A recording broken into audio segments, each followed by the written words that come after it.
Se anuncia que la figura del anticristo no es solo una predicción de un evento futuro, su presencia, se afirma, ya es palpable en el mundo. Las Sagradas Escrituras revelan claramente los orígenes de su aparición y cómo la comunidad global, llena de júbilo, lo aceptará inicialmente, sin darse cuenta de la verdadera naturaleza de aquel a quien aclama con tanto fervor. La humanidad, sedienta de un libertador, se enfrentará a un falso Mesías. El anhelo global de pacificación se convertirá en una falsa calma, producto de hábiles manipulaciones y mentiras. Mientras el planeta se agota por las tribulaciones y las naciones claman por el establecimiento del orden, una persona ya prepara el terreno para ascender al trono, prometiendo una unidad integral y el renacimiento de la esperanza. Sus acciones estarán dirigidas a fusionar diversos reinos. Prometerá una armonía inaudita, pero al mismo tiempo profanará todo lo sagrado e inexorablemente llevará a la humanidad al borde de la perdición. Las profecías bíblicas no describen una criatura mítica, un personaje legendario o un símbolo abstracto.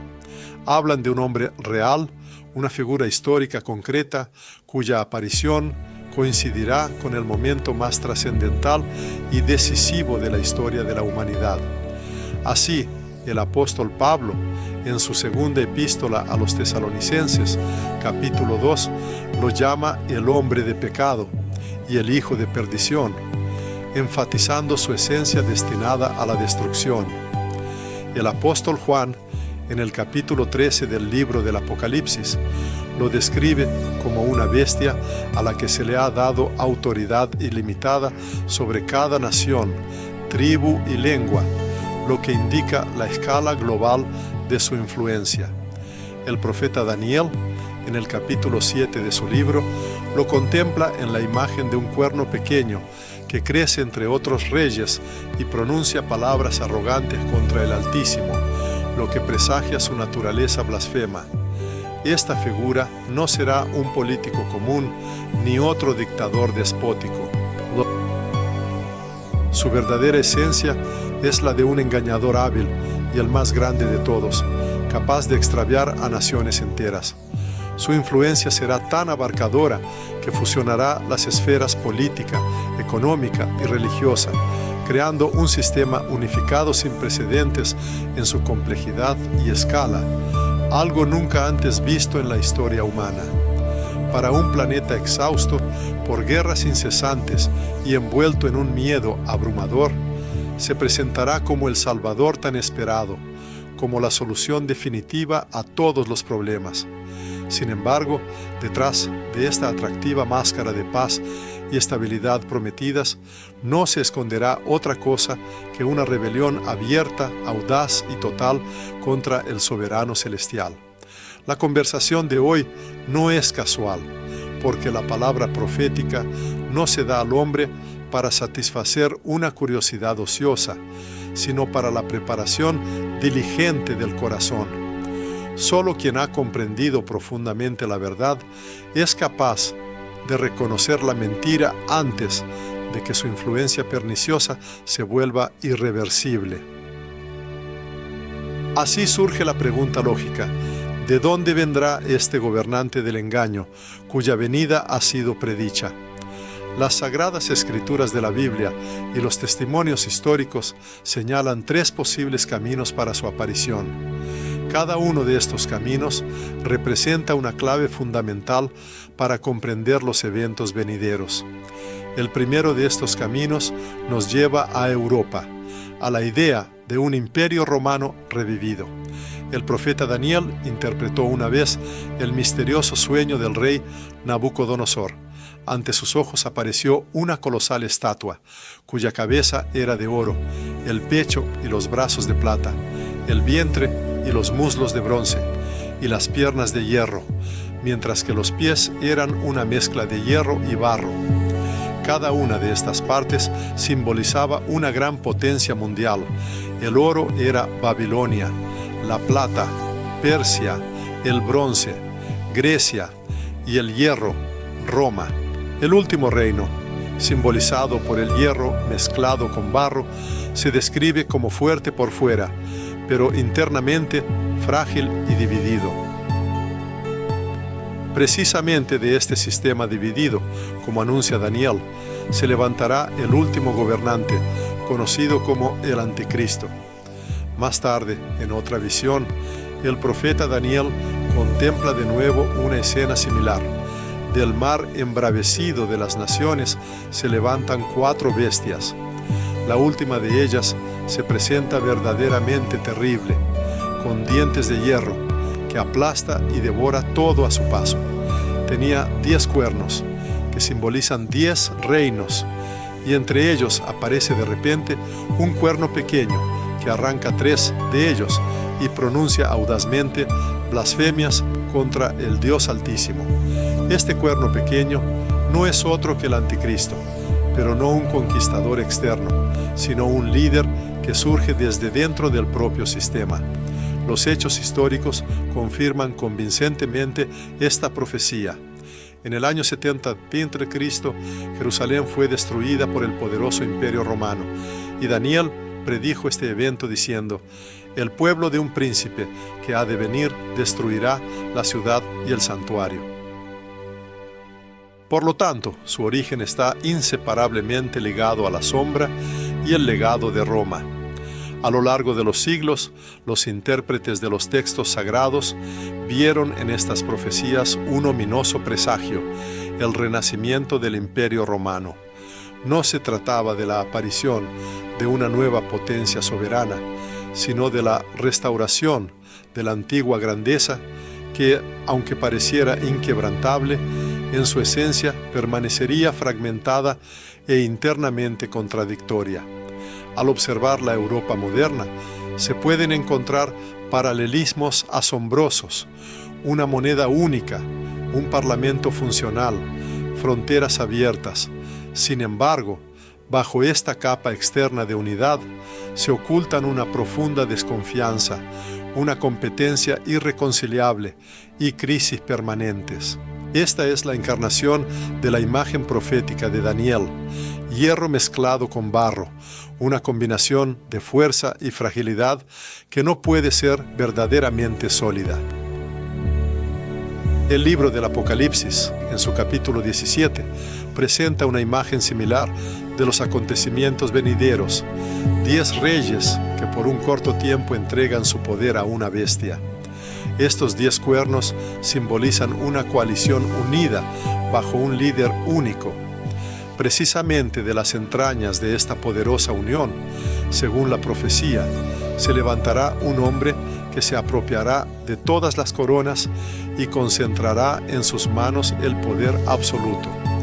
No conquistará por la fuerza de las armas, viniendo con espadas y fuego. Su instrumento serán discursos convincentes. No infundirá miedo, sino que, por el contrario, ofrecerá esperanza, pronunciando palabras: soy capaz de unirlos, traeré la paz. Y el mundo, agotado por las discordias, le creerá con prontitud.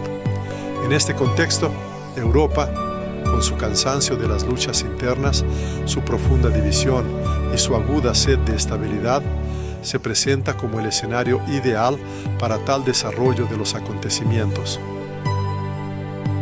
Cuando este hombre aparezca, no parecerá un tirano cruel, sino que se presentará ante el mundo como un salvador. Sin embargo, sus promesas de unidad en realidad ocultarán una nueva y más sutil esclavitud. Existe otra hipótesis que propone considerar una dirección diferente para el desarrollo de los acontecimientos: el Oriente, en particular las tierras del Islam. No hay que perder de vista que el Imperio Romano tuvo no solo una dimensión occidental, sino también una oriental claramente definida.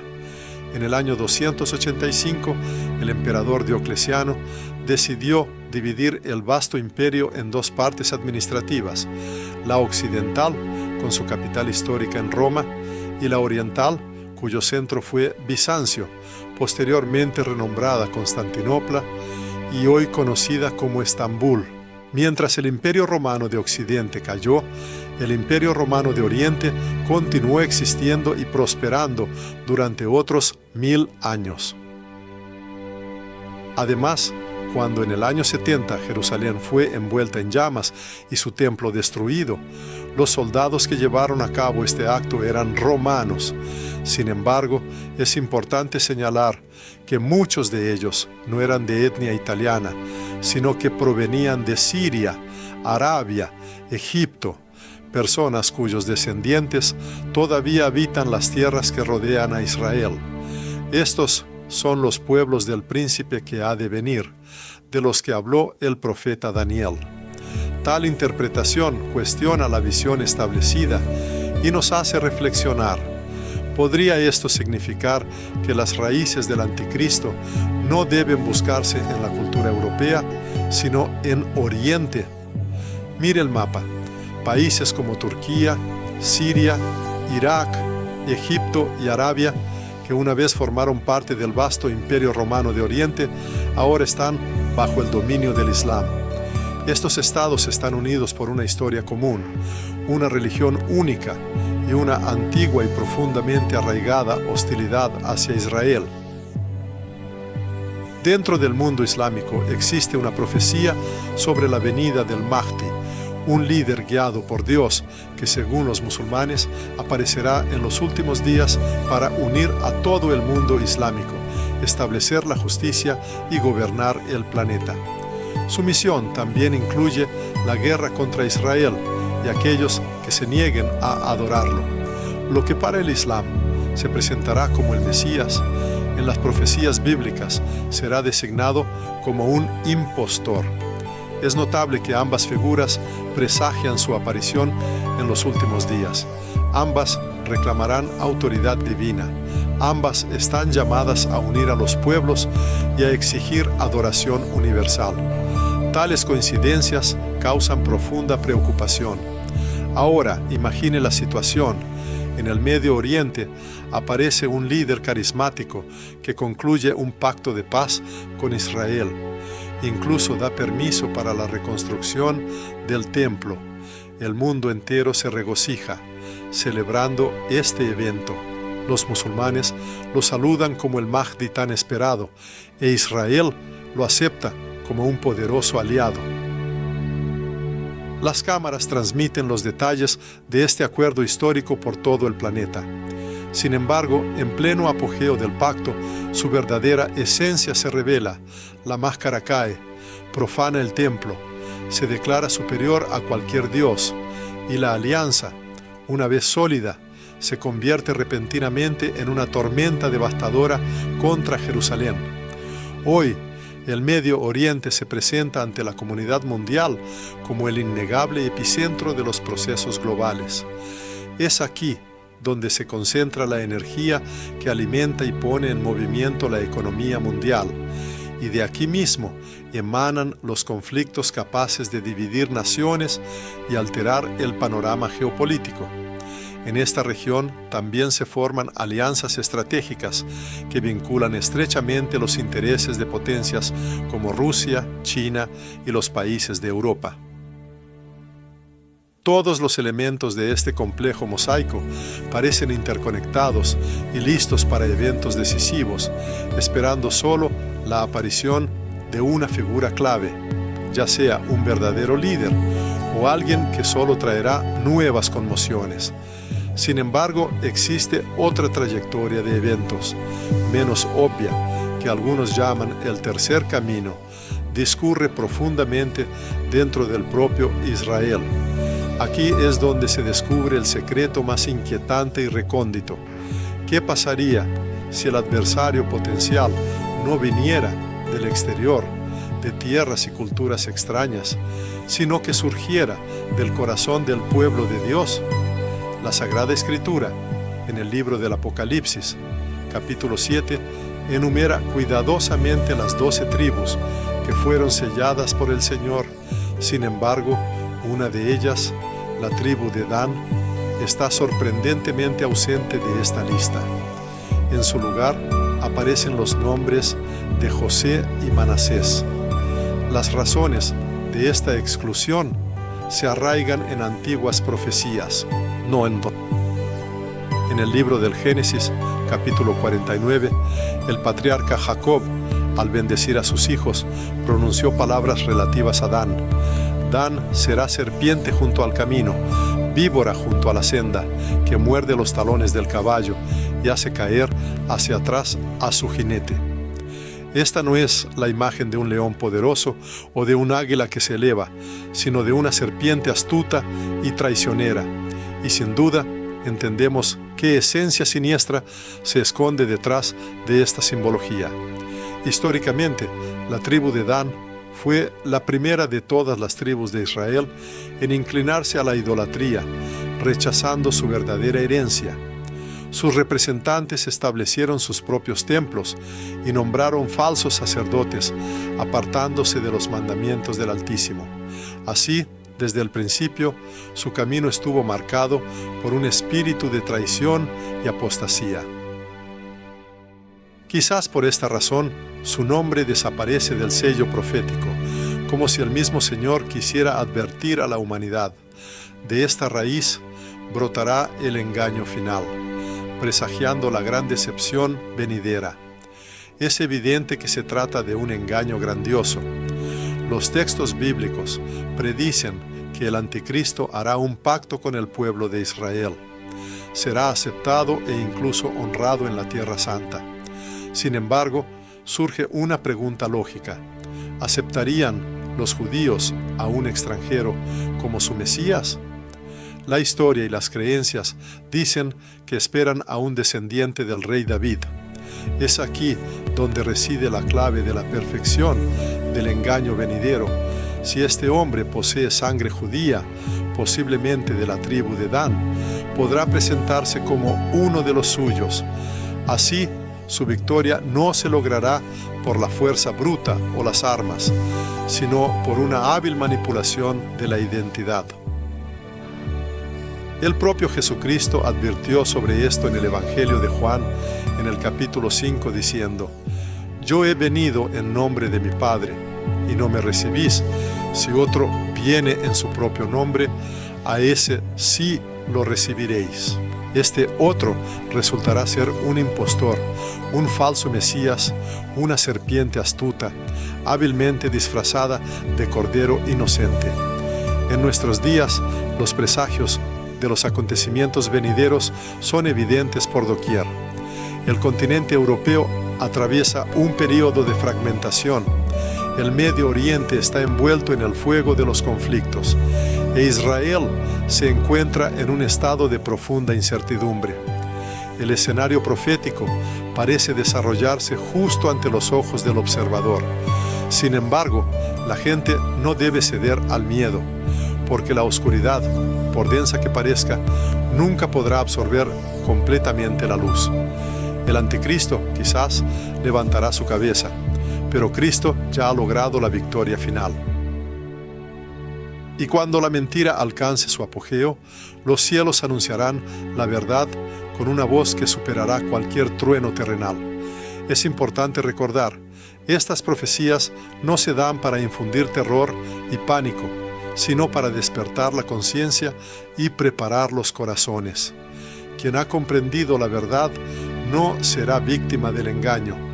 Quien es inquebrantable en su fe no caerá, porque al final, en el trono se sentará no la bestia que simboliza la destrucción, sino el Cordero que encarna la salvación. Independientemente de cómo lo percibamos, existe una profecía que no puede dejar de conmover el alma.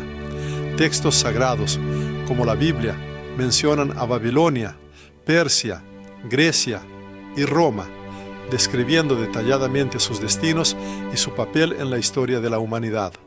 Sin embargo, de manera sorprendente, en estas escrituras no hay una sola mención de América, ni una palabra directa, ni una figura simbólica, ni siquiera una sombra. ¿Cómo es posible que la potencia más influyente de nuestro tiempo, líder indiscutible en la economía, la política y la cultura mundial, esté completamente ausente en las antiguas profecías? ¿Acaso el Espíritu Santo pudo olvidarla? La respuesta es obvia. Dios no olvida nada. Su silencio en este caso no es un vacío, sino, por el contrario, un mensaje elocuente. Aquí se esconde uno de los mayores enigmas de los últimos tiempos. ¿A dónde desaparece América? ¿Por qué no figura en el mapa profético, mientras que todos los pueblos que rodean a Israel ya han sido nombrados? Hoy se considerarán 4 posibles respuestas a esta pregunta. Cada una de ellas representa un espejo que refleja no solo el supuesto destino de un país, sino también el destino de todo el mundo, que tan a menudo se inclina ante el poder terrenal, olvidando que solo el reino de Dios posee una fuerza auténtica y eterna. La primera explicación que viene a la mente es la caída de una superpotencia. Desde fuera, América puede parecer inquebrantable y eterna. Domina las rutas marítimas, su moneda es la base de la economía mundial.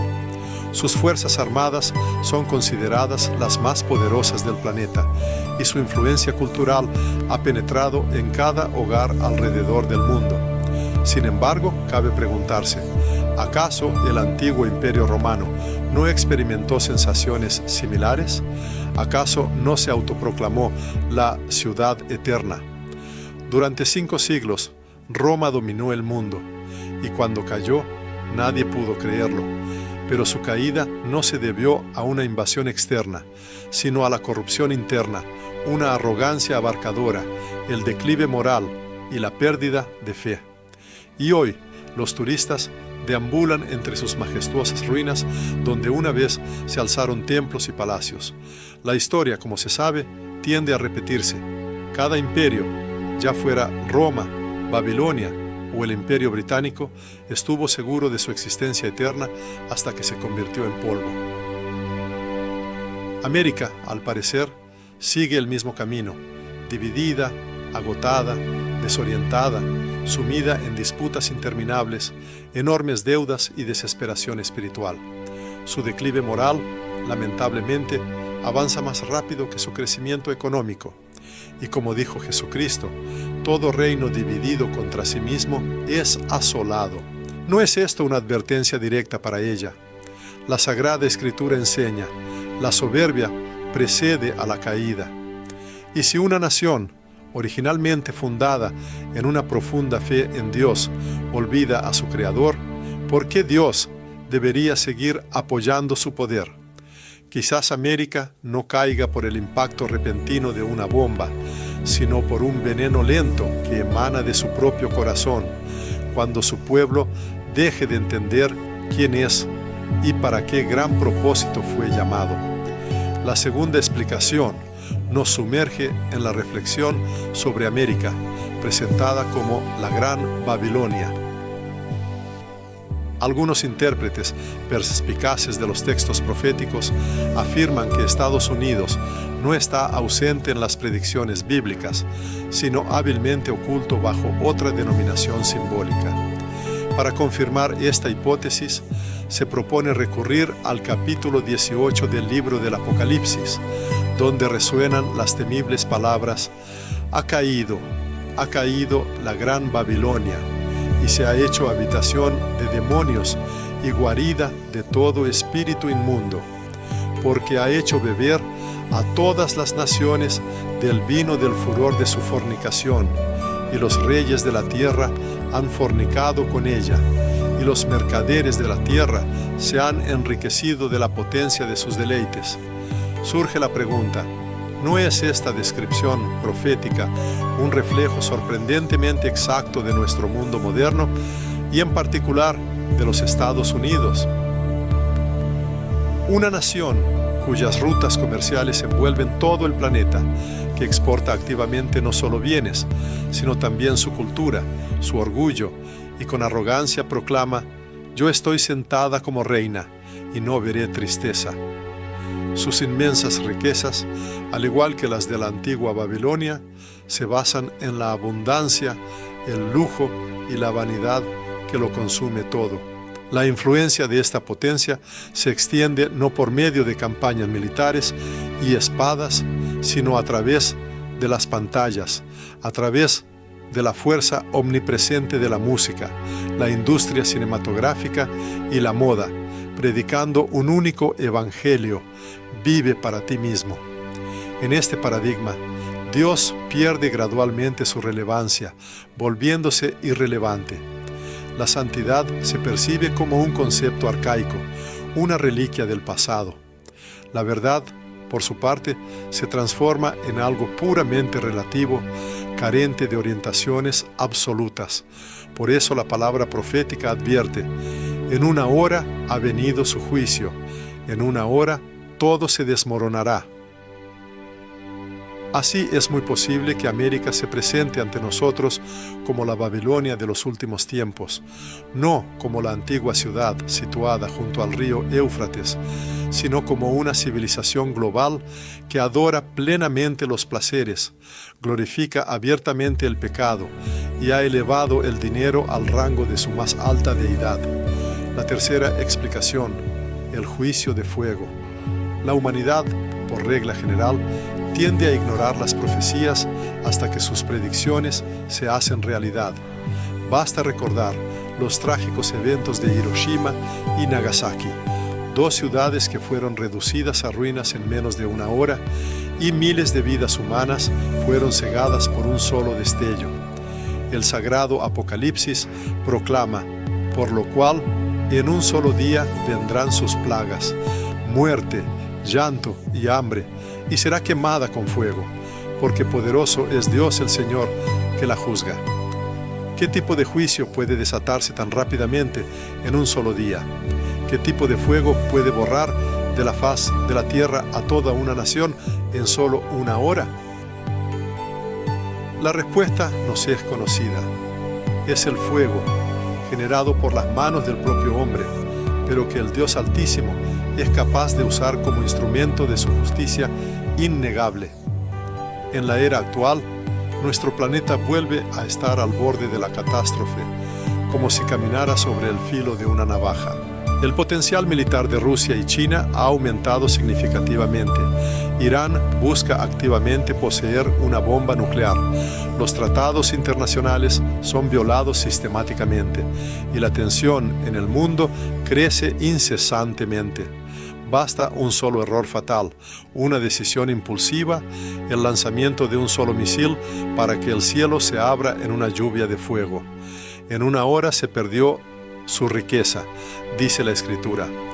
¿No se asemeja asombrosamente esta descripción a la profecía de una catástrofe nuclear a gran escala? Es muy probable que América no se extinga lentamente, sino que sea borrada de la faz de la tierra instantáneamente, dejando tras de sí un vacío colosal que el anticristo utilizará posteriormente para establecer su nuevo orden mundial. La cuarta explicación ofrece una perspectiva interesante: el silencio como manifestación de misericordia. Existe otra interpretación, menos común, que merece atención. ¿Qué pasaría si la ausencia de menciones de América en las profecías bíblicas no presagiara un castigo, sino, por el contrario, fuera un acto de misericordia divina? Cabe señalar que cada nación que figura en las profecías se enfrenta inevitablemente a una dura retribución. Babilonia es consumida por el fuego, Roma se derrumba e Israel experimenta grandes tribulaciones. Sin embargo, en relación con América, reina un silencio total. ¿Qué pasaría si este silencio simbolizara que el Señor la retirará del escenario mundial no para destruirla, sino para proteger a muchos de sus fieles? Quizás su poder se debilite, su influencia global disminuya y su papel significativo se desvanezca gradualmente. De esta manera, el Altísimo podría evitar que millones de personas se enfrenten a los horrores inimaginables de la gran tribulación. En este contexto, su caída no sería percibida como un castigo, sino como una forma de misericordia, como una retirada silenciosa antes de la llegada de una gran tormenta. Sea cual sea la verdad, todas estas reflexiones nos llevan a una realidad innegable. Los reinos terrenales están destinados a caer. Solo uno permanecerá inquebrantable, el reino de Dios. El apóstol Pablo, en su epístola a los Filipenses, declaró claramente: nuestra ciudadanía está en los cielos, de donde también esperamos al Salvador, al Señor Jesucristo. Los imperios surgen y desaparecen, las fronteras estatales cambian, las monedas se devalúan, pero hay un trono que nunca se moverá y un rey que no puede ser derrocado. Si América colapsa, si Europa se une, si el anticristo se levanta, la Iglesia, fundada sobre la roca inquebrantable de Cristo, permanecerá firme.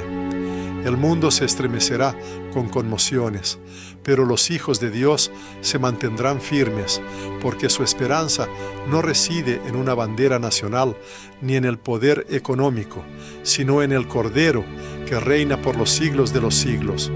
Y cuando la oscuridad alcance su apogeo, los cielos se abrirán y el verdadero Rey regresará en toda su gloria. Y el Señor Jesús destruirá al impío con el espíritu de su boca y con el resplandor de su venida, como se dice en la segunda epístola a los Tesalonicenses, capítulo 2. Queridos hermanos y hermanas, ahora no es tiempo de dormir, no es tiempo de disputas, sino tiempo de velar, porque el fin de la historia no es el fin de la esperanza, sino su verdadero comienzo. La Sagrada Escritura a veces no se limita a una simple instrucción verbal, sino que desvela la estructura fundamental de la historia misma de la humanidad. En este contexto, dos libros sagrados, el del profeta Daniel y el Apocalipsis de Juan el teólogo, se presentan ante el lector como dos testigos innegables, cuyas profecías, abarcando horizontes temporales opuestos, sin embargo, resuenan al unísono. No solo presagian la aparición del anticristo, sino que también predicen su inevitable aplastamiento. La síntesis de estas revelaciones proféticas permite ver el panorama general con una claridad asombrosa, casi cristalina. Lo que le fue dado ver al profeta Daniel muchos siglos antes de la venida del Salvador fue revelado de nuevo al apóstol Juan en el umbral de los últimos tiempos. Así, la grandiosa estatua descrita por Daniel y la bestia simbólica del Apocalipsis representan dos facetas de una misma realidad escatológica. El capítulo 2 del libro del profeta Daniel relata el significativo sueño del rey Nabucodonosor, a quien se le apareció una colosal estatua. Su majestuosa apariencia consistía en una cabeza de oro, pecho y brazos de plata, vientre y muslos de bronce, piernas de hierro y finalmente pies que representaban una extraña mezcla de hierro y barro. Cada una de estas partes simbolizaba una época específica en la historia del dominio humano. El Altísimo, de esta manera, reveló al monarca pagano la secuencia de las potencias mundiales que estaban destinadas a gobernar la tierra hasta la llegada de los últimos tiempos. Y estas fueron Babilonia, representada por el oro, Medo-Persia, simbolizada por la plata, Grecia, designada por el bronce, y Roma, que encarnaba el hierro. Luego siguió la etapa final, un período de mezcla y heterogeneidad simbolizado por la frágil unión de hierro y barro que combinaba fuerza y debilidad, representando un sistema político dividido del cual, según la profecía, debía surgir aquel que se atrevería a proclamarse soberano absoluto del mundo, como más tarde escribió el propio profeta Daniel. Y de entre estos reinos se levantará un rey altivo, experto en intrigas y engaño. Libro del profeta Daniel, capítulo 8. Muchos siglos después, el apóstol Juan, exiliado en la solitaria isla de Patmos, es testigo de la aparición de la misma criatura, pero ya no en una imagen simbólica metálica, sino en forma corporal y viviente. Su visión profética registró: y vi subir del mar una bestia que tenía 7 cabezas y 10 cuernos, y en sus cuernos 10 diademas. Libro del Apocalipsis, capítulo 13. Este espacio acuático, según la interpretación, simboliza a la humanidad embravecida, a los pueblos y naciones cuyas masas inquietas son como las rugientes olas del mar. A su vez, la bestia que surge de estas aguas turbulentas encarna las características de todas las potencias mundiales precedentes. Su boca se asemeja a la de un león, lo que remite al poderoso imperio babilónico. Sus garras son como las de un oso, señalando a Persia. Su cuerpo tiene la semejanza de un leopardo, simbolizando a la veloz Grecia, y su poder e inquebrantable determinación son comparables a la fuerza férrea propia del imperio romano.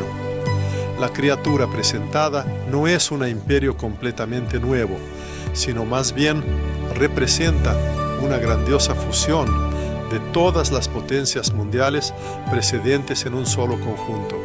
En esencia, es el imperio final y culminante de la historia humana. Encarna el sistema global de los últimos tiempos, bajo el control de un hombre a quien el propio dragón, es decir, Satanás, entrega voluntariamente su poder y autoridad omnímodos. Los simbólicos 10 cuernos, según la profecía, denotan 10 reyes, mientras que entre ellos se destaca un cuerno pequeño, que se interpreta como la figura del anticristo. Las visiones proféticas de Daniel y Juan coinciden asombrosamente en sus predicciones. 10 reyes forman una poderosa alianza, y de su seno surge uno que, manifestando una fuerza inaudita, derriba a 3 de ellos y establece su dominio absoluto sobre los demás. Este gobernante, lleno de orgullo, pronuncia discursos audaces, pisotea la santidad del Altísimo con blasfemias e intenta cambiar los tiempos y las leyes establecidos, como se describe detalladamente en el libro del profeta Daniel, capítulo 7. La visión de Juan se hace eco de esto, confirmando: y los 10 reyes entregarán su poder y autoridad a la bestia, lo cual se refleja en Apocalipsis, capítulo 17. En el umbral del fin del dominio humano sobre el mundo surgirá una última y gran coalición de naciones. Será una alianza integral, sin importar si se basa en ambiciones políticas, intereses económicos o superioridad tecnológica. Su naturaleza fundamental permanecerá inmutable. Será una alianza frágil, unida solo por beneficios comunes y motivos calculados, cuyo objetivo tácito es preparar el terreno y erigir el trono para un único gobernante omnipotente. El mundo, cegado por la esperanza, lo ensalzará como un genio sobresaliente, lo proclamará un salvador reformador, un gran pacificador capaz de traer la tan anhelada tranquilidad. Sin embargo, detrás de la atractiva apariencia de su sabiduría se esconderá un veneno mortal, y la paz que prometa resultará ser solo una trampa hábilmente tendida. Su aparición estará marcada por un origen profundamente humano, pero el poder que poseerá será verdaderamente demoníaco. El anticristo, contrariamente a las concepciones populares, no descenderá del cielo en un resplandor deslumbrante, ni saldrá de los silenciosos desiertos. Surgirá del corazón mismo de la sociedad humana, de sus profundidades y pensamientos. Se educará en nuestras instituciones, se expresará libremente en nuestro idioma e incluso citará la Biblia, tergiversando hábilmente su verdadero y sagrado significado. Y entonces la humanidad, agotada por las discordias y sedienta de unidad, se regocijará, exclamando: por fin ha aparecido quien es capaz de unirnos. Por fin ha llegado el hombre que traerá la tan anhelada paz. Sin embargo, detrás de su convincente voz se escuchará claramente otro eco, el susurro siniestro del antiguo dragón, el mismo que una vez en el Edén susurró astutamente: serán como dioses. Esta será su promesa fundamental: otorgar la salvación sin necesidad de arrepentimiento, ofrecer un reino sin los sufrimientos de la cruz, prometer gloria que no requiere servir a Dios, y en lugar del verdadero trono de Dios, Él se propondrá erigir el suyo propio en Jerusalén. Las antiguas profecías de Daniel anuncian: y por una semana confirmará el pacto con muchos. A la mitad de la semana hará cesar el sacrificio y la ofrenda. Libro del profeta Daniel, capítulo 9. Este pacto venidero resultará ser un engaño grandioso, un tratado de paz cuidadosamente planificado que artificialmente creará en Israel una falsa sensación de seguridad. Tras este evento, el templo será reconstruido y el mundo entero, envuelto en euforia, celebrará, proclamando: por fin ha llegado la verdadera paz a la Tierra Santa.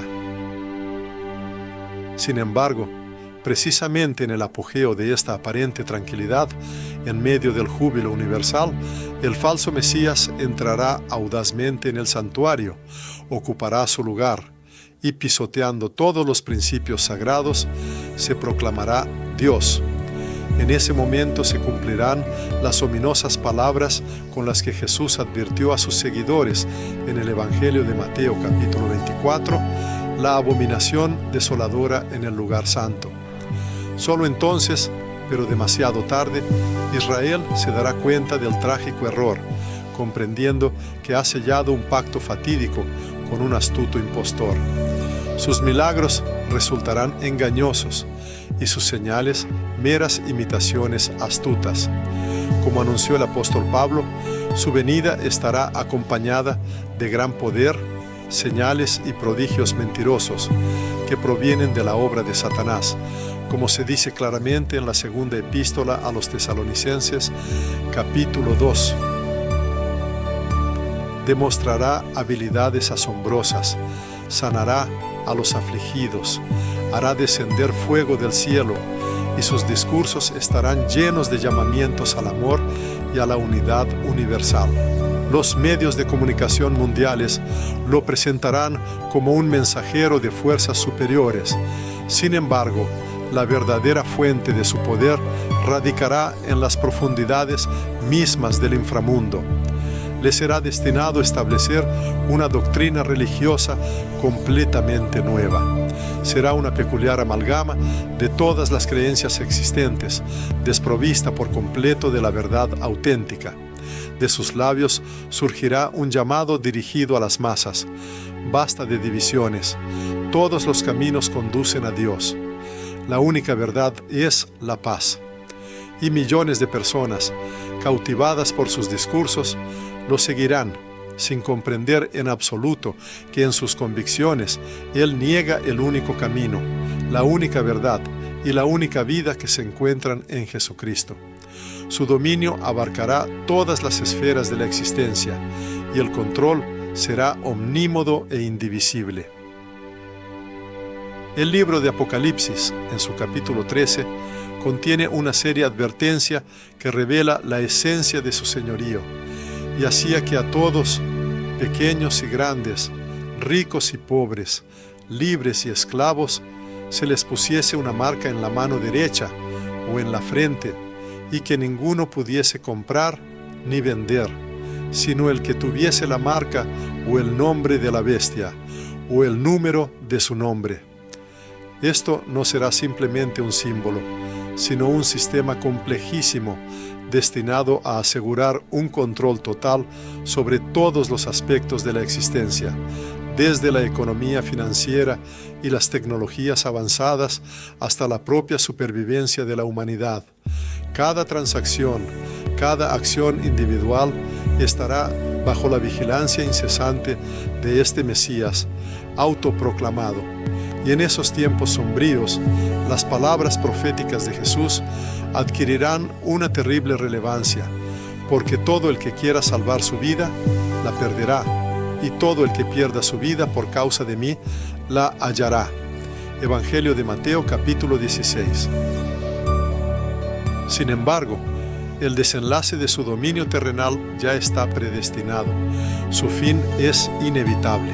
El Altísimo no se sorprenderá por la magnitud de su poder, por formidable que parezca. Las esferas celestiales no se inquietarán por su breve reinado, porque aquel que por su designio permite su ascenso temporal, ya ha determinado de antemano su caída final.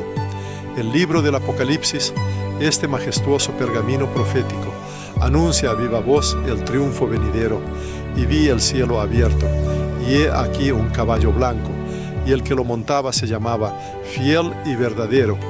Libro del Apocalipsis, capítulo 19. En este tiempo, Cristo regresará a la tierra no en la humilde imagen del Cordero sacrificial, sino como el Rey omnipotente, Señor de señores, y con solo el aliento de su boca aplastará a todo impío. En verdad, un solo soplo de su espíritu bastará para reducir a polvo todo el imperio de la mentira y el engaño. Un único rayo de su gloria imperecedera hará temblar y tambalear los cimientos mismos del abismo. Aunque el anticristo, quizás, se eleve con asombrosa velocidad, su caída será aún más rápida y devastadora. Su reinado, por audaz que sea, resultará extremadamente breve, mientras que el reino de Cristo está destinado a ser eterno e inquebrantable. Los creyentes comprenden que se acercan épocas en las que las antiguas profecías dejan de ser meras teorías especulativas para materializarse en una dura realidad. Sin embargo, no deben ceder al miedo, porque el miedo, como cadenas, encadena el espíritu, mientras que la verdadera fe sirve como un apoyo inquebrantable. Deben observar atentamente las señales de los tiempos, pero sin apartar nunca la vista de las alturas celestiales, porque cuando la tierra se estremezca hasta sus cimientos, el trono del Altísimo permanecerá inmutable e inquebrantable. Y en el momento en que el hombre de pecado entre en escena, el Hijo de Dios ya estará a las puertas. Por lo tanto, se llama a cada uno a permanecer en la verdad profunda. Cada uno debe guardar vigilantemente su corazón, protegiéndolo de la astucia. No adorar el poder transitorio, sino rendir adoración al amor eterno. No buscar la salvación entre los hombres mortales, sino buscarla únicamente en Cristo. Y entonces, ningún reino terrenal, ninguna bestia amenazante, ninguna mentira astuta podrá conmover sus almas. Cuando se habla de la época del fin, no debe percibirse como un presagio de aniquilación universal, sino como el preludio de un gran nacimiento. El planeta se estremece no porque su existencia esté llegando a su fin, sino porque algo completamente nuevo está por venir, el reino de Cristo. Así como a todo nacimiento le preceden dolores y gemidos, así también hoy la tierra no emite sonidos de agonía, sino la anticipación de una gran esperanza. La Sagrada Escritura declara claramente, porque sabemos que toda la creación gime a una, y a una está con dolores de parto hasta ahora, esperando la manifestación de los hijos de Dios. Epístola a los Romanos, capítulo 8. Sí, los tiempos actuales abundan en dificultades. Sí, los cimientos del orden mundial se desmoronan. Sí, la oscuridad, al parecer, se cierne sobre el horizonte. Sin embargo, la Iglesia de Cristo fue llamada a existir no para ceder al pánico, sino para permanecer inquebrantable en su fundamento. El aspecto prioritario de la preparación es siempre la dimensión espiritual. Sin una fe profunda e inquebrantable, ninguna persona podrá resistir el embate de las pruebas. La existencia mundana atrae con innumerables promesas de salvación, ya sean las tecnologías de rápido desarrollo, el poder mercantil del dinero o las ideologías multifacéticas. Sin embargo, la vida verdadera y eterna solo la concede Cristo. Cuando la fría garra del miedo intenta encadenar el corazón del creyente, es necesario recurrir a la oración. Cuando los torrentes de mentiras se desbordan con un grito ensordecedor, la salvación debe buscarse en el Evangelio abierto. En el momento en que el caos, que todo lo consume, intenta devorar, es importante recordar la promesa inquebrantable: yo estoy con vosotros todos los días hasta el fin del mundo. Evangelio de Mateo, capítulo 28. Es inadmisible que la llama de la fe se extinga. La fe debe convertirse en el aliento diario del alma, y no solo en un atributo externo o un adorno festivo. Cada hogar está llamado a ser una pequeña iglesia, donde los niños aprendan los salmos con mayor diligencia que las noticias mundanas, porque en los últimos tiempos el profundo conocimiento de la palabra de Dios dejará de ser solo parte del patrimonio cultural, se convertirá en una cuestión de supervivencia. Y si alguien pregunta cómo se puede mantener la paz interior en medio de la desintegración general, la respuesta debe ser firme, porque conozco a aquel que nunca se derrumba.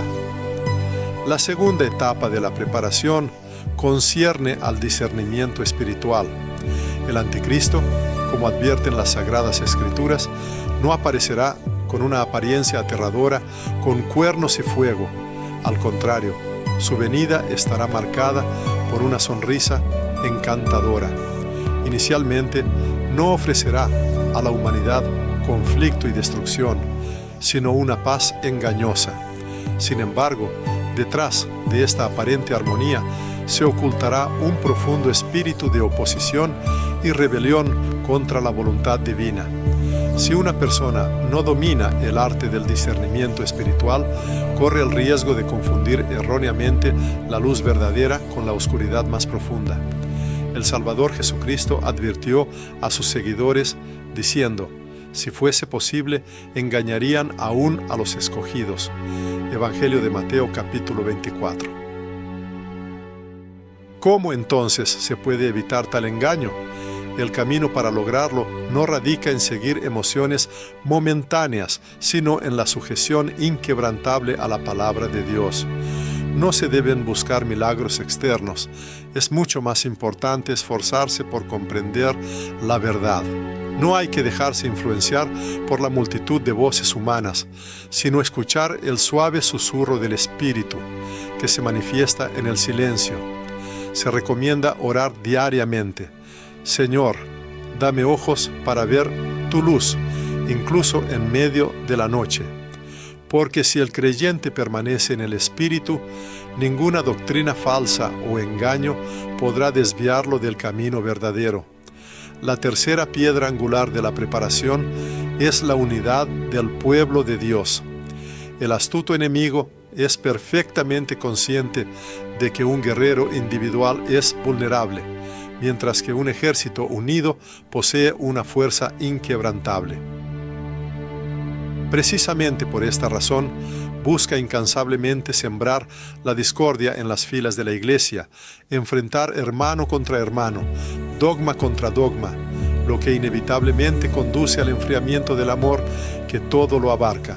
Sin embargo, el propio Jesucristo elevó una oración conmovedora al Padre, pidiendo: Padre, que todos sean uno, como tú en mí y yo en ti.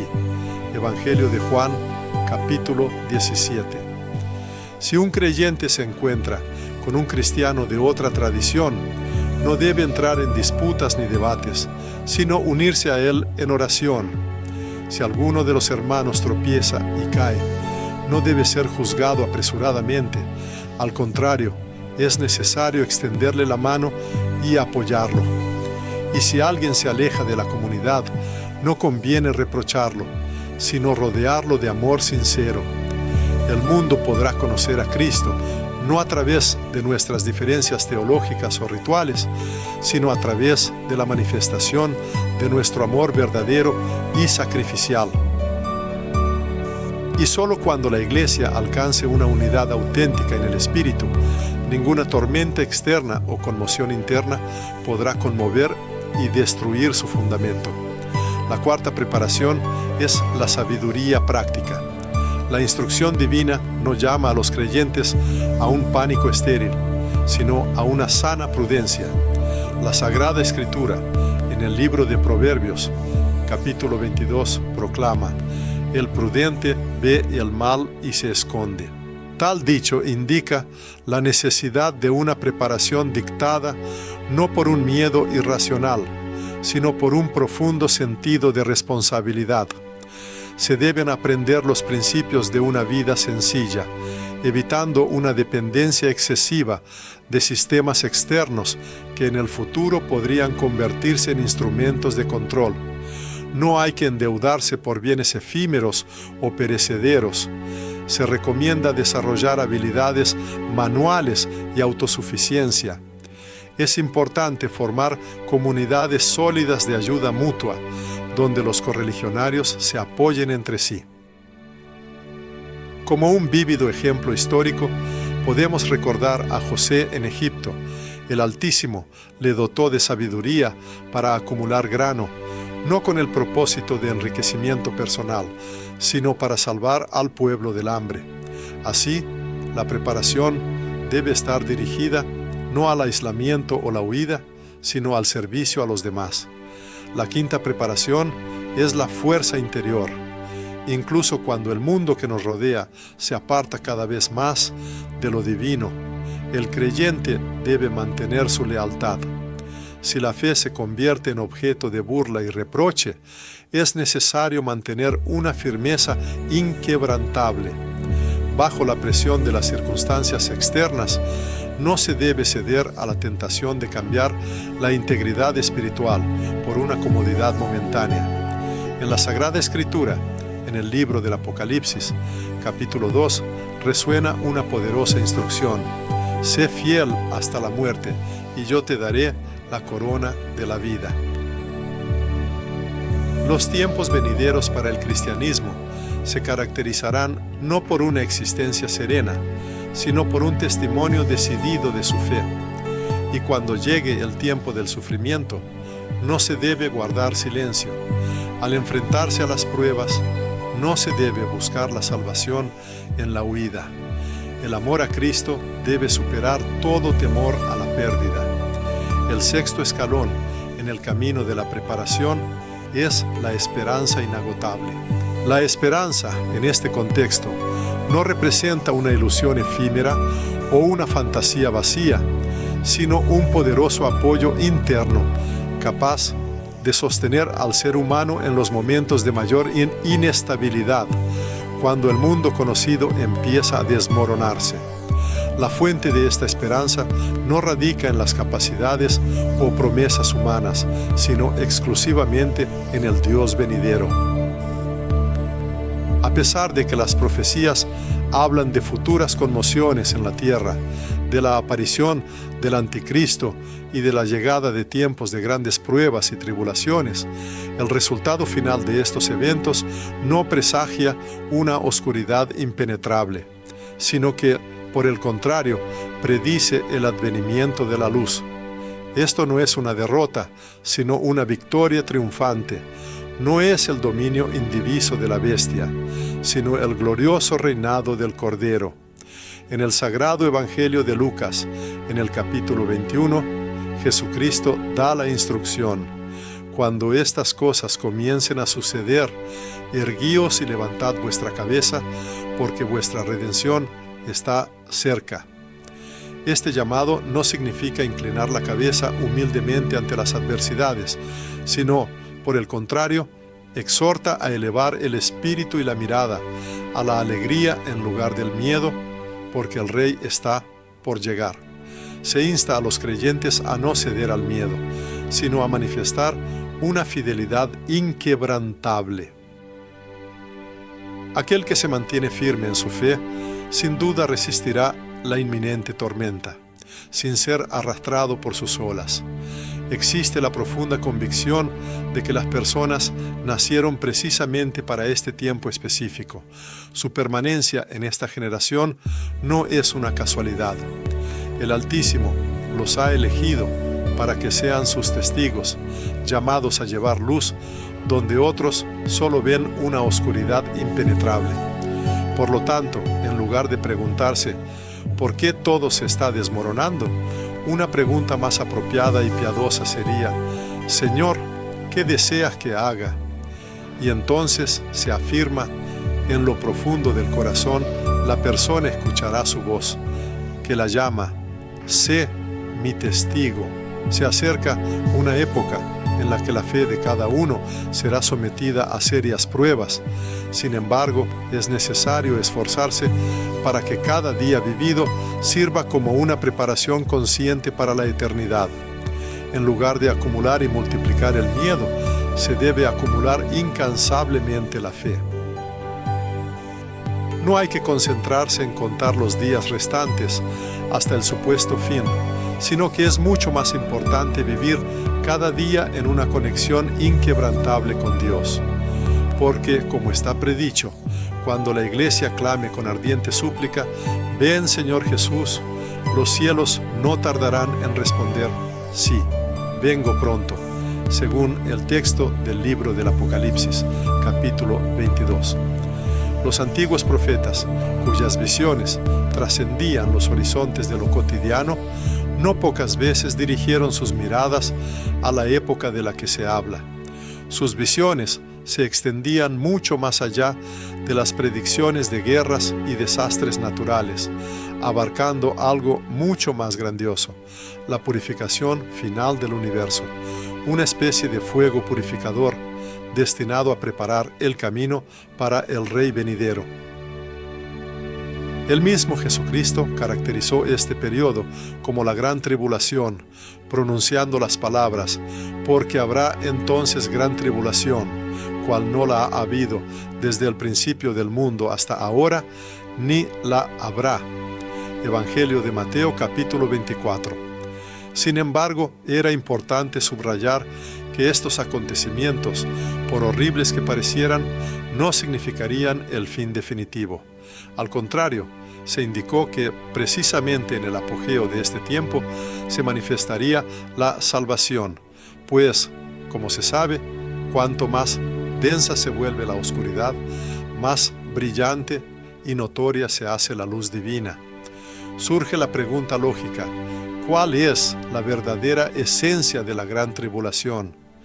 Parece que no se limita solo a sufrimientos ordinarios o calamidades generalizadas.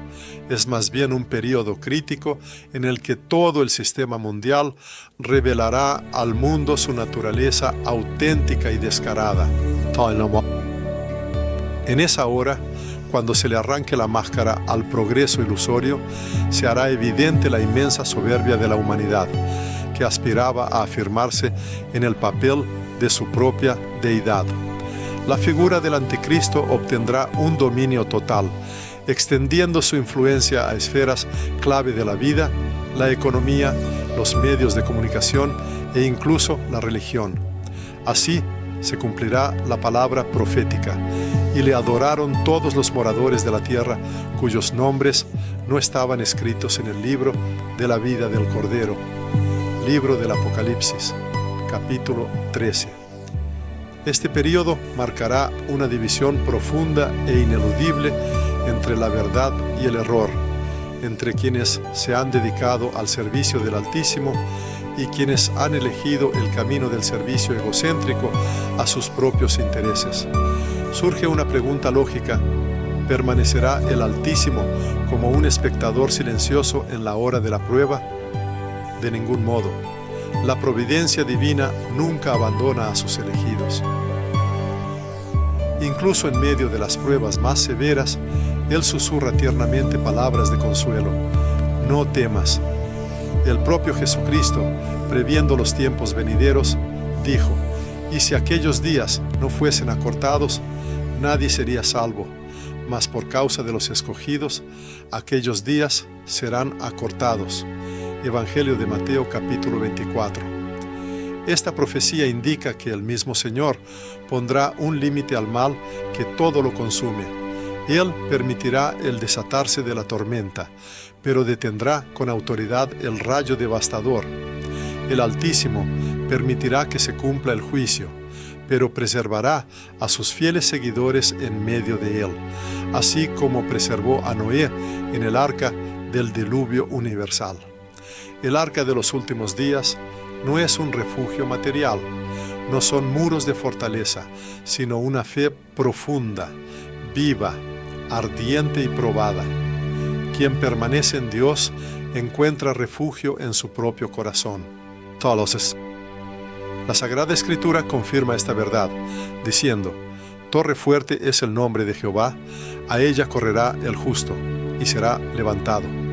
Libro de Proverbios, capítulo 18. Así, el hombre que guarda su fe inquebrantablemente obtiene una protección indestructible. Que el mundo circundante se estremezca y se derrumbe, que el hombre pierda su hogar, su trabajo o su comodidad habitual, pero si no pierde su fe, tampoco perderá la preciosa vida eterna.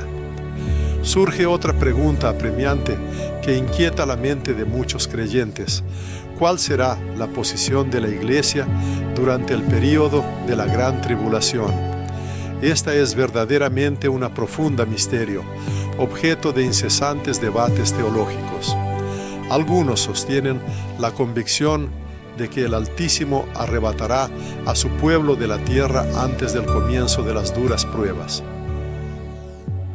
Otros, en cambio, tienden a creer que Él preservará a sus seguidores directamente dentro de esta tormenta, para que sean testigos vivos de la luz divina en medio de la oscuridad que se cierne. Sin embargo, a pesar de las divergencias en las interpretaciones, una verdad inmutable permanece inquebrantable. El Señor nunca abandonará a sus hijos fieles. La historia relata la vida de 3 jóvenes que se encontraron en la antigua Babilonia. Aunque no fueron librados de entrar en el horno ardiente, las llamas no les afectaron en absoluto.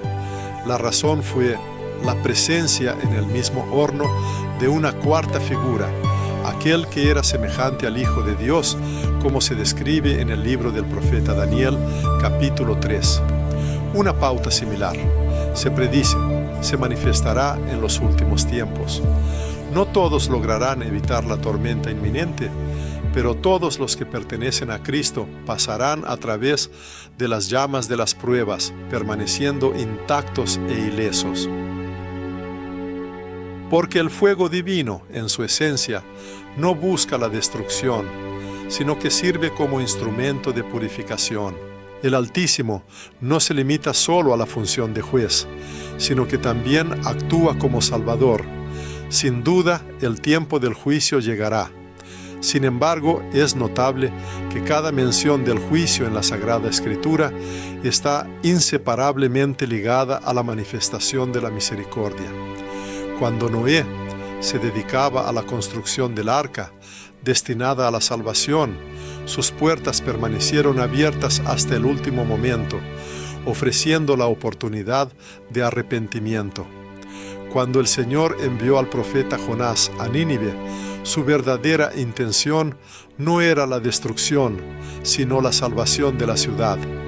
Y cuando Jesús derramó sus lágrimas sobre Jerusalén, pronunció con amargura las palabras: «¿Cuántas veces quise juntar a tus hijos, como la gallina junta a sus polluelos debajo de sus alas, y no quisiste».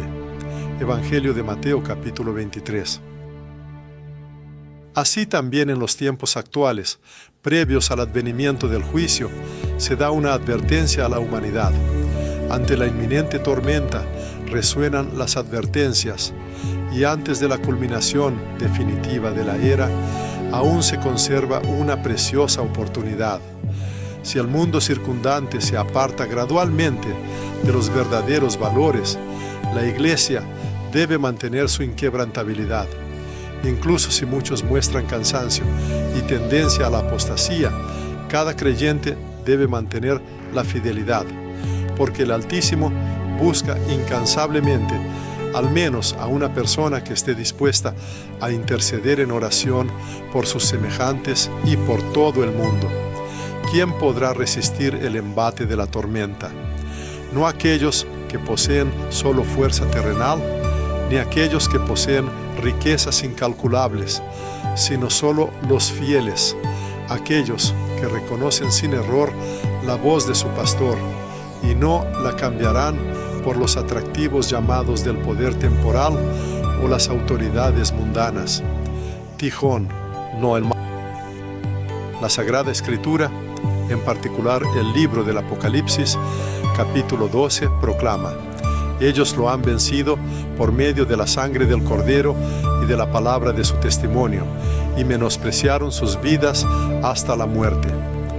Esta afirmación no debe percibirse como una manifestación de valor humano, sino como la encarnación del amor verdadero.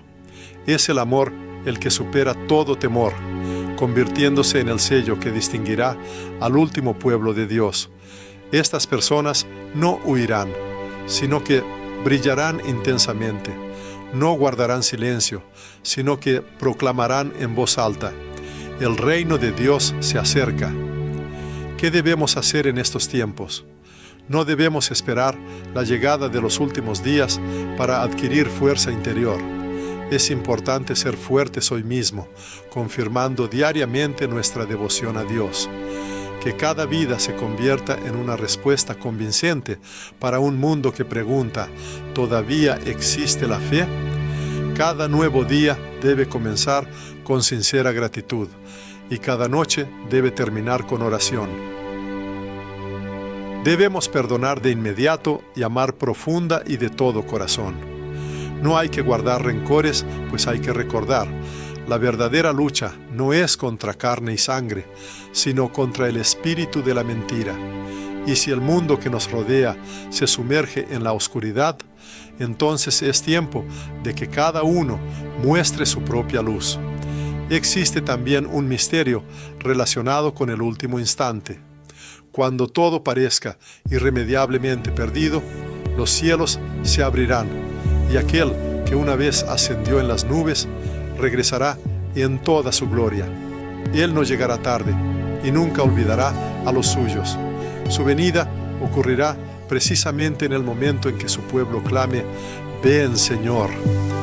En ese momento, cada lágrima derramada se convertirá en una perla preciosa, cada herida en una corona majestuosa, y cada sufrimiento soportado en el camino terrenal, en la semilla de una alegría interminable.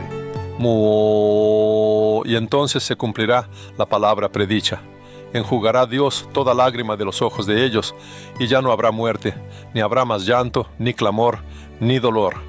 Libro del Apocalipsis, capítulo 21. Amados, no debemos temer la gran tribulación. El verdadero temor debe ser a la pérdida de la fe, porque aquel que conserva la fe ya ha alcanzado la salvación.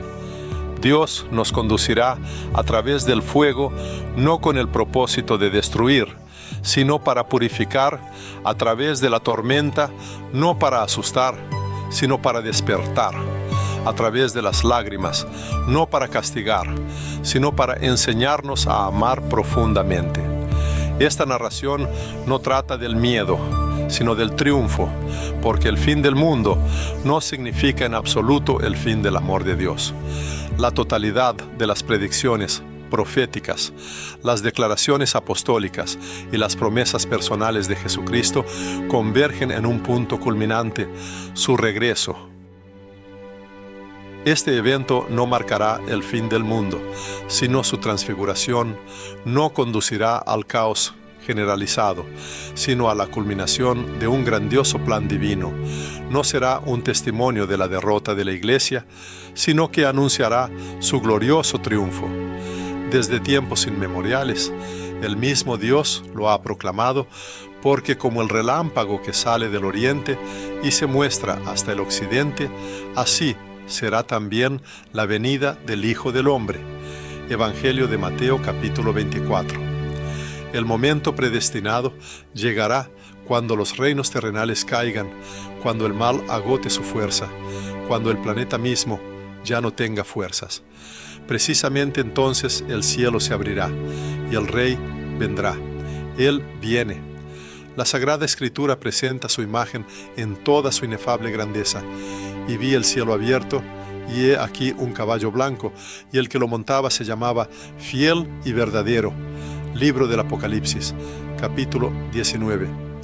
Esta descripción no es simplemente una metáfora, es una promesa innegable. Cristo regresa no en la forma de un cordero humilde, sino como el Rey omnipotente. Su frente está adornada con muchas coronas. En su vestidura está escrito un nombre que lo proclama Rey de Reyes y Señor de Señores. Su mirada arde como fuego. De su boca sale una espada aguda, símbolo no de venganza punitiva, sino de verdad triunfante. Esta es la palabra, llamada a aplastar toda mentira y establecer una justicia inquebrantable en el universo. Entonces llegará el momento de grandes cambios. La oscuridad que envolvía el planeta se disipará sin dejar rastro, como el humo arrastrado por ráfagas de viento. El anticristo, la bestia y el falso profeta encontrarán su derrota instantánea. El grandioso sistema de engaño, como una vieja estructura, se derrumbará bajo el peso de su propia mentira. Y la bestia fue apresada, y con ella el falso profeta, y ambos fueron lanzados vivos en un lago de fuego. Libro del Apocalipsis, capítulo 19. Esto marca la destrucción final de todo mal, pero no el ocaso de los tiempos. Al contrario, será el comienzo triunfal del reinado impecable y eterno de Dios. La Iglesia, que durante mucho tiempo sufrió humillaciones y burlas por parte de un mundo que la tildaba de anticuada y se mofaba de su fe inquebrantable, se levantará en todo su esplendor, resplandecerá como una novia cuidadosamente y bellamente adornada para el encuentro solemne con su prometido. Como proclamó el apóstol Pablo en su epístola, cuando Cristo, vuestra vida, se manifieste, entonces vosotros también seréis manifestados con Él en gloria. Epístola a los Colosenses, capítulo 3. En esa época desaparecerán para siempre las divisiones, las guerras sangrientas, el miedo que todo lo consume y la muerte inevitable.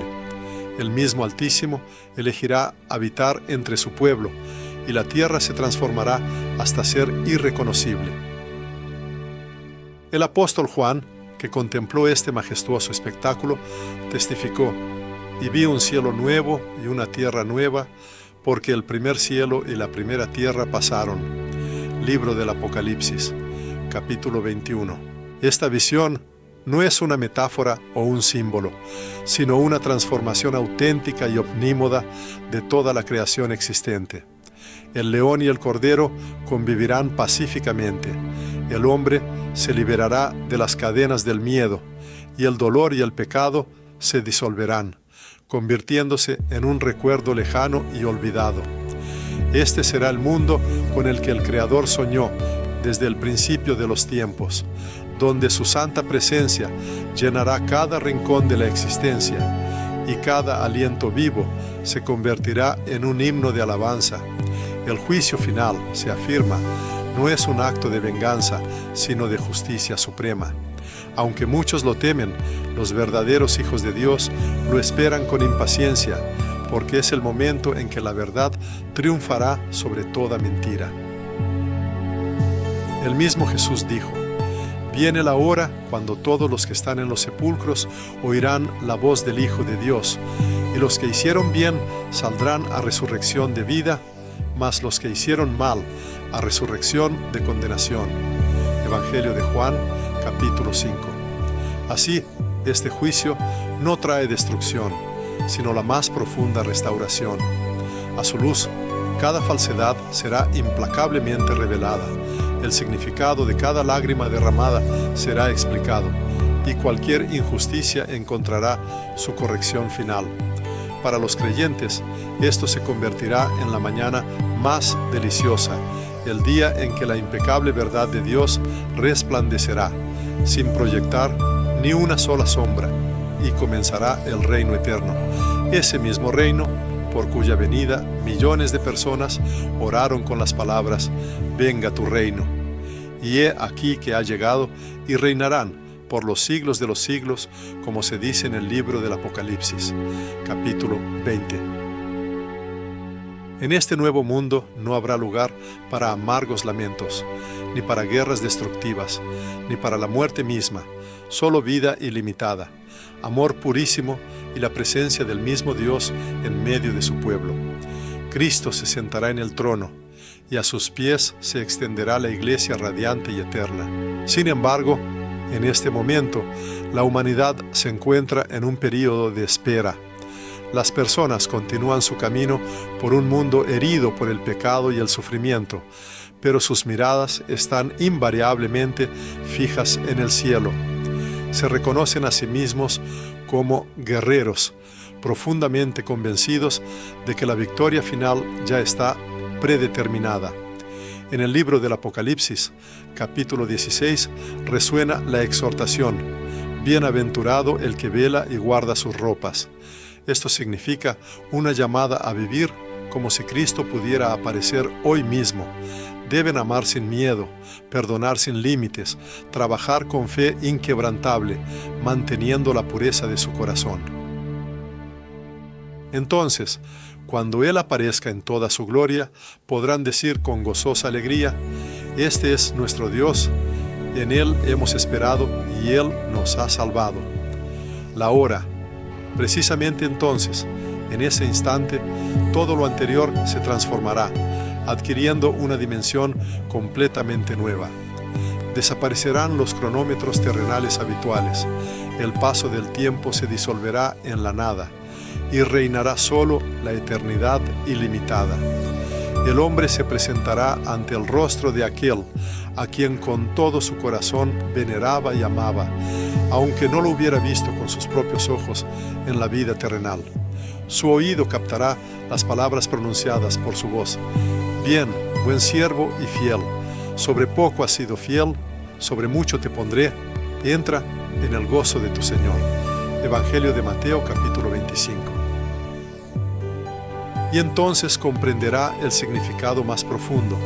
Cada lágrima derramada, cada noche oscura, cada prueba vivida en el camino terrenal, adquirían su más alto propósito: llevarlo a la morada de la felicidad interminable, a la casa eterna. Amados, las personas de fe no esperan el fin fatal del universo. Anhelan la llegada de la luz verdadera y victoriosa. No sienten temor ante los tiempos venideros, porque su mirada está puesta en aquel que siempre cumple todas sus promesas. Y mientras el mundo terrenal se estremece por las preocupaciones y la incertidumbre, que el alma del creyente se llene de un canto de júbilo, que sus labios proclamen incansablemente: ven, Señor Jesús. Y cuando Él aparezca, el hombre lo reconocerá, no por la majestuosa corona que simboliza el poder terrenal, sino por las cicatrices imborrables en sus manos, señales del amor más grande que venció a la propia muerte. A sus oyentes, el autor deja esta instrucción como un sello inquebrantable que se graba en sus corazones: que la fe sea su aliento vivificante, el amor inagotable su fuerza inagotable, y la esperanza firme su lámpara guía en la oscuridad. No están al borde de un abismo insondable, listo para devorar todo lo existente. Al contrario, se encuentran en el umbral mismo de la eternidad ilimitada. Y al otro lado de este umbral no les espera un miedo helado y la incertidumbre, sino el Rey que viene al encuentro de los suyos. Su venida es inevitable, y con Él llegará una alegría infinita, radiante e inquebrantable. Amén.